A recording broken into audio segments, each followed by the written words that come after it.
In 2020, should be around March, April, May. It happened in Niger State. I don't want to call the school, but we just finished our exams, and it was when the lockdown started. I could not go home. I was in school, so there was usually no light in my hostel. So there's this lady shop. His mama is not a lady, a woman that we normally go to her shop. She got just orchestrated everything because we were supposed to get water and go home, but fortunately or unfortunately we forgot to get the water. It was when we got to the gate of our house and we remained bad. Then we were contemplating who is going to go. Last, both of us decided to go together. But I said I was not going to cross the road, so I waited across the road to our entrance.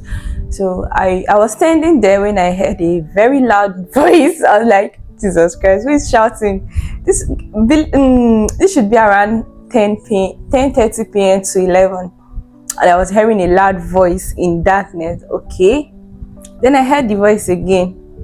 Then I crossed to the other road and I stood at the entrance of the road to where I was hearing the shout. But I can't go because the only thing running in my mind is somebody is being raped, and I can't go there so that they will rape both of us together. So I was waiting for the person I came out with so that he can come and we can go and rescue the person. I noticed somebody running, and the next she fell on the ground, and the only thing she could say before she went unconscious was, "Please help me." I don't know. I didn't expect this thing. Come on now, you're saying help me. How do I help you? What happened? Like, I was just standing there waiting for the person I came with to come so that I would know what to do. And the next thing, I on my light and I was seeing foam come out of her mouth. And the thing that came to my mind was epilepsy. Yeah, okay, so there was nothing really you could do for epileptic patients when they are undergoing their attack or their episode. First miracle God did was putting me there, because where she fell was an untarred road and it was a bench road, and less than 2 minutes a car came. And I was standing there, the person was horning, like, "Madam, leave the road now, you know they see." He was becoming angry, he was horning, like, "Madam, I'm talking to you." Then I was like, "Are you not saying?" Then he came down. So that was the first miracle God did, because that man would have mashed that girl. And is where the person I came with was coming to. So we stood there, we were watching this girl. In my mind, the thing that was wrong with her was she was epileptic. And we were watching her. We don't know what to do. I told the person to go and call the nurse. He went, and the nurse said, "I beg you, let them leave her, this and that she cannot rescue anybody." She did not come. Okay, let them go and get oil. I don't know where the person got the oil, but oil came out. Then I was pouring it in her mouth. Then she vomited. She started bringing out more foam. In my mind, it was just epileptic. Now she will get fine. After our episode, she'll get over it. We gained consciousness. I said that he took something. Okay, mind you, I was the only one that was getting close to her because she was vomiting, and she was vomiting foam, and it was irritating. I got close to her, and of course I really perceived that she drank something, and what I was perceiving was sniper. Yeah, it really helped a lot. Yeah. Okay, so now let's take her to the hospital. Everybody's there going back. Nobody was ready to carry her. We begged the bike man. She could not even stay behind the bike. Like, she was stiff, and for us to take her to the hospital successfully, somebody needs to be behind her. And how my friend got down, he was shouting, "Okay, for now, no, say now, no, they help me now, come on here." Like, hey, it's okay. Why are you telling smoking? See, if you can't help us, better say so. I went to approach the man, because the man that almost hit her was still standing there. Mind you, the man was a lecturer in my school. I was a very, very shut up. Okay, so we went to beg him, "Oh, God, please, now let's use your car and carry this girl, but I cannot carry her." The man said, "No, this girl is going to stay in his car." Again, I'm hearing that story. I said, "Please, can she stay in your boat?"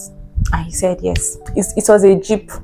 So there was still air coming to. It's not like a small car that you close the boot and there's no air. So I sat behind the car and I was watching her all through the movements. Then I started doing video because we don't know this girl. Why she died in our hand? We don't know her. We don't know anything about her. So I needed a video evidence to just show the whole process. So we were doing video. I videoed her. Small times she was coming out of conscious. Her words were coherent, incoherent. It was not making sense. She was just saying the only thing if she gained consciousness, she would say, "Please help me, please help me, please help me." Now, the first place we went to was FMC. That was the first option in our list. Guess what? They rejected us. This is nothing but a mad joke.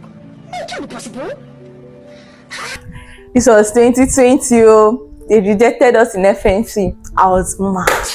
They said there's no space for emergency. Come on, are you serious?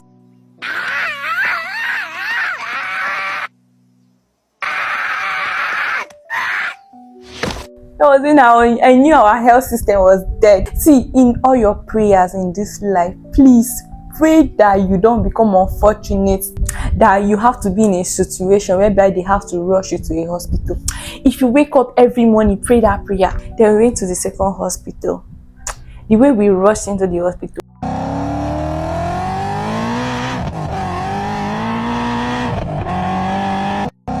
the nurses ran. It was around to 12 or so. The nurses ran, they were afraid, not attend to us. So it was our lecturer too that was saying, okay, that he has somebody in general hospital, that he has a doctor there. He called the doctor was not around, but he called somebody, so they said we should come. So we went to general hospital. It was a struggle to put a drip on her. It was a very big struggle because she was rolling. I have to hold her head. My friend has to hold her legs. We were like about 10 people that went to the hospital. I was the only girl. So we have like 9 guys. This was around 12 a.m. or 11 to it should be 12 by then. I didn't sleep that day at all. It was around 8 a.m. or around 10 or so that I went home. I could not sleep. I prayed all throughout that night.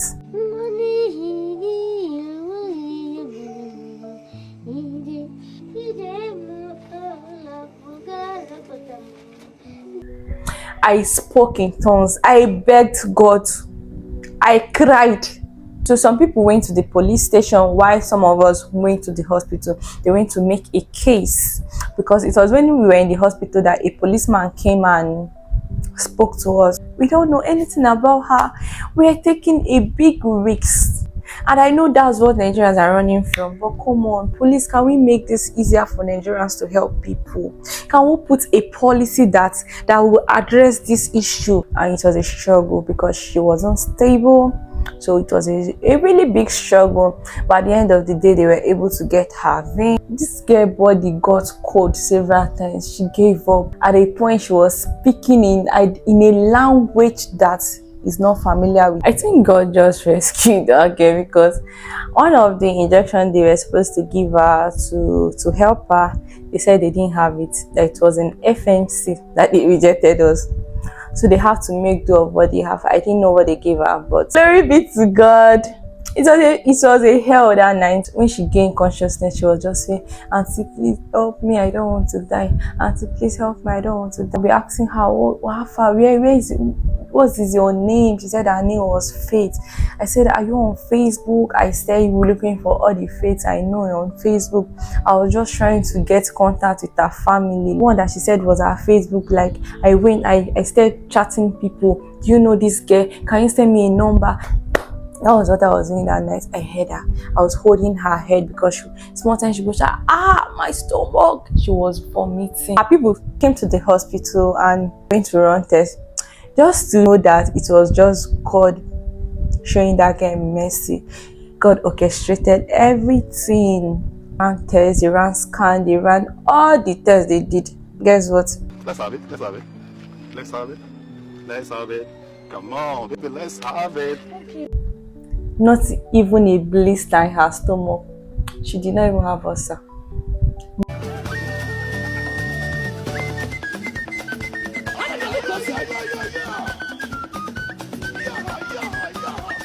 Nothing.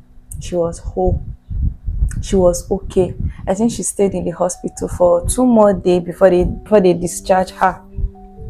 She went home. This girl was whole and heart. As I left the hospital that morning, I went to do research. I snapped. I saw the sniper. She even bought mods. She wrote later.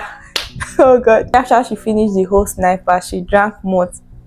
But I wait you are. God helped. Used us to rescue that girl. But remember the story. They didn't want to help. Can we just do better, Nigerians? Can we do better? I know many of you will be wondering why she took sniper. She was a Muslim. She converted to Christian. So she said this one of the uncles is a diabolic person. He keep appearing to her, telling her things to go and kill herself, to do this thing. So that was the drive behind the sniper. So she hear voices. She sees things. So that day, the voice told her to go and get sniper. We were talking. I said she was done with her ND. She wanted to do medicine, but they did not give her admission to university. She did SLT. So it's been a while we spoke. I don't even know how to contact her. I to do great things, and one day she's going to stand and tell her story. God gave her a second chance to life. Yeah, and I'm grateful. I was the tool God used to save her life. I'm grateful. You see, that's why I cannot fail. I cannot die young. There's a lot of people praying for me. I've done a lot of good for people. I have helped souls. The message is, please, Nigerians, let's be kind. Let's be kind. Please, let's help people. Let's help people. Police, can government make a policy that will make it easier for people to help people, so that when they are helping people, they don't end up being in trouble. They don't end up being arrested. Police people, may not make them easy to help accident victims, especially. As a lot of people have died, they're not supposed to die. Like, okay, let me even share this last story. As I was telling my friend my story, he said that he was driving through Aja also, that he entered a boat and he noticed that a guy was struggling. He will stand up, he will fall. He will stand up. He was with ATM card. You could maybe he was discharged from the hospital. He was trying to go get. He had drip. He had a sign that he was coming out of drip, like it was showing. So he was having an SNA. He was struggling. He would fall, but his strength was failing him.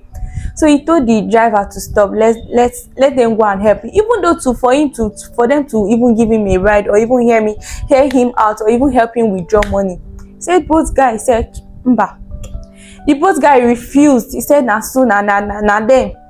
then the guy go, if he stop now, the guy go do this one. But it was obvious that this guy needed help. He was weak.